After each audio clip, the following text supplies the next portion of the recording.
Hey folks, WW3 current time is 6:16 p.m. May 21st, 2013. Alright folks, I'm going to go ahead and start off with Israel forces fired at a Syrian target. So a target in Syria. Military said, and this is on Press TV Global, the military said in a Tuesday statement that the gunfire from Damascus damaged a military vehicle without causing any injuries. The statement added that the Israeli soldiers returned precise fire. Tel Aviv has recently boosted military activities in the occupied Golan Heights, where clashes between Syrian forces and foreign-sponsored militants have spiked dramatically in recent weeks. The Israeli military has set up a military field hospital at Military Post 105 in the occupied Golan Heights to threat wounded militants fighting against the government in neighboring Syria. So, if you guys want to read into this article, I mean, World War III is pretty much imminent. You got all that stuff going on in North Korea. And you also have Iran conducts nuclear activities in quiet, steady manner. IAEA chief saying that they are working on nuclear weapons and energy. So, if you guys want to read into that, I mean, I'm pretty sure we all knew what they were up to. The Garden Tomb in Jerusalem. This is from Paul Begley. You know, I'm so blessed that he could go out like this, you know, go around and show us all of Jerusalem.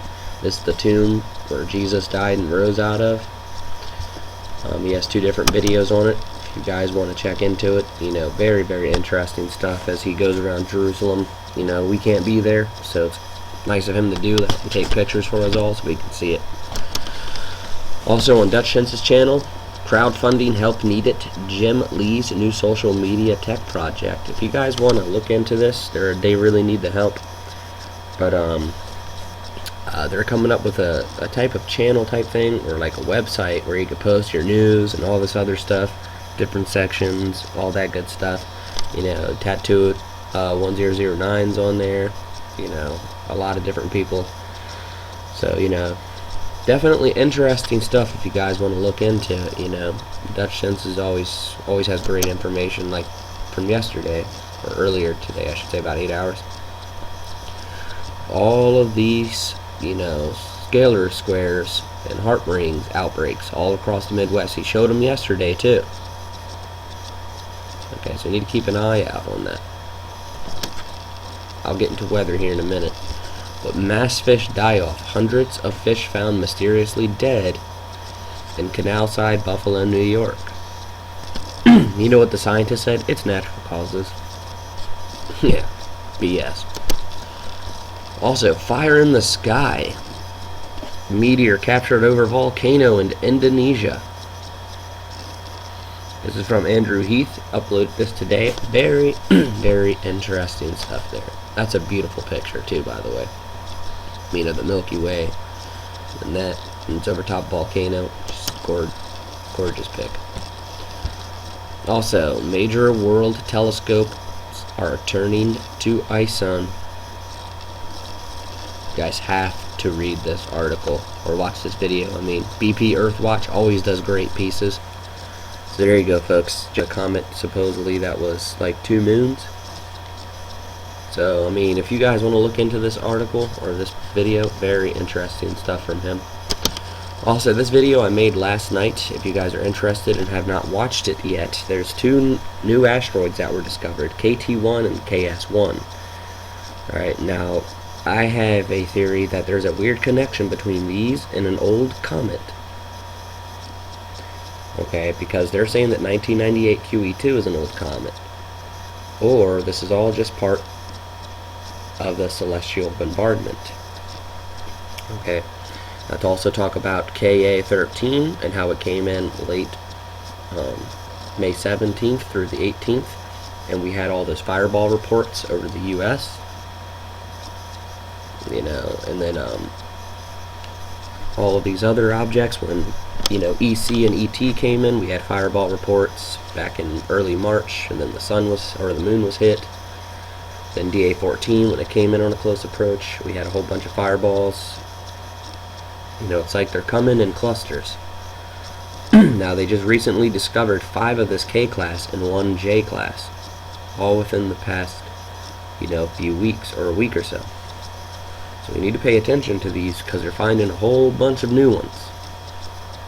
Pretty much right when they're right on top of us, their orbital uncertainties with these objects are at an 8, which is pretty close to highly uncertain.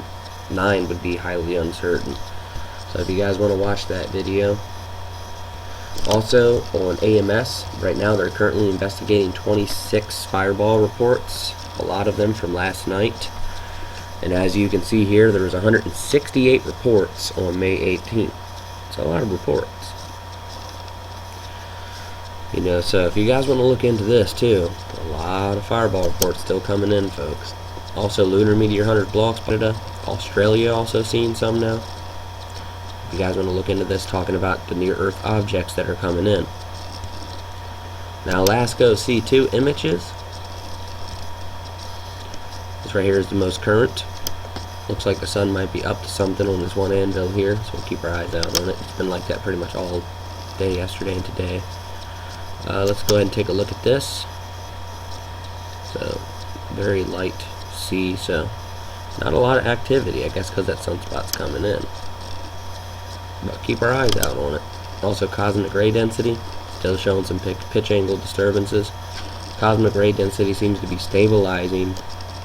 The muon monitor seem to be stabilizing, you know, and the McMurray real-time data is still kind of low, so we'll have to keep our eyes out on that. Also, the Rio meter, not showing very much, just slight deviations here, so nothing really to worry about. Seems like everything's stabling out. You know, back over here on solar data, you can see the radiation storms dropped off. KP index seems to be leveling out. The electron flux seems to be leveling itself back up, out as well. This is the Enlil spiral. As you can see, this flare pop off. This is that last M. It's heading out this way towards Mars. Or I guess this might have been the filament eruption. It's heading out towards Mars and stereo A. So, go ahead and watch that. I'll upload that, I guess, later on.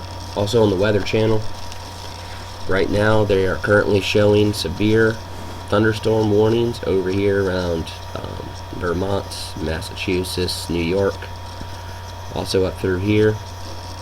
Also down here in Mississippi, Tennessee, Arkansas, Louisiana, Texas, Oklahoma. They're at under tornado warnings.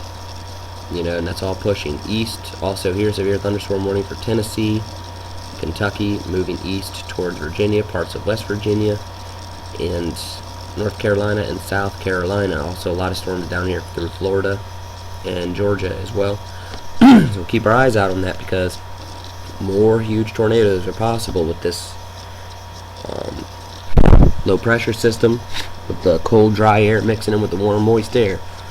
You know, and it's just going to keep pushing itself east. So it will be over here probably by tomorrow or the next day. So keep our eyes out on that. Also on earthquakes. You know, 4.9 in Kamchatka, Russia. Papua New Guinea had a 5, and then still the uptick in Kamchatka, Russia. Also 3.8 Alaska, 2.6 Alaska, 2.7 in Puerto Rico, and a 2.7 in Hudson Bay. So over here on live earthquake maps, you can see right over here in Arkansas they had 1.8 in Old Faithful. Montana, 2.5. Keep our eyes out on that. Also southern Peru, 5.2, 5.3 down here in Chile. The 5 in Indonesia. The 4.7 in Indonesia. 4.5 in eastern Honshu, Japan. 5.1 in Hokkaido, Japan. And all of the activity here. So we'll go ahead and keep our eyes out on that. I'm going to leave this link at the bottom. This is a new map I'm going to start using. Just going to have to try to learn how to use it. Give me a second here. This is Climate Viewer 3D. Found this out from DutchSense. But you can check a lot of different things. Ship tracker, airplane tracker, satellite images, space weather, weather alerts, real time, you know, Wikimappa, I guess it was pronounced that right. And the mushroom cloud in Syria on May 5th. You know, a lot of different things you guys can look out up on here. Also, Bayou Corn sinkhole news, upper atmosphere radar, climate engineering exposed, worldwide power plants. You know, all kinds of good stuff. You know, Big Brother, nuclear, electromagnetic, pollution and disasters. So a lot of different things you guys can look at, even massive methane releases. I know a lot of you guys talking about that with fireballs and stuff. You know, I do believe that there is some things that are going off that are methane explosions because of the amount of CO2 in our atmosphere right now. And also including the amount of radiation. So the one fireball thing that we seen down in Antarctica, I think that might have been a methane explosion, but not too sure. So there you go, folks. Like always, all links will be provided at the bottom. You know, you guys can hit me up on Facebook, Twitter, Google+. Also, you know, hit the like button if you like. If you don't, you know, hit the do not like button. You know, free to subscribe. So there you go, folks. Much love to you all, and may God bless.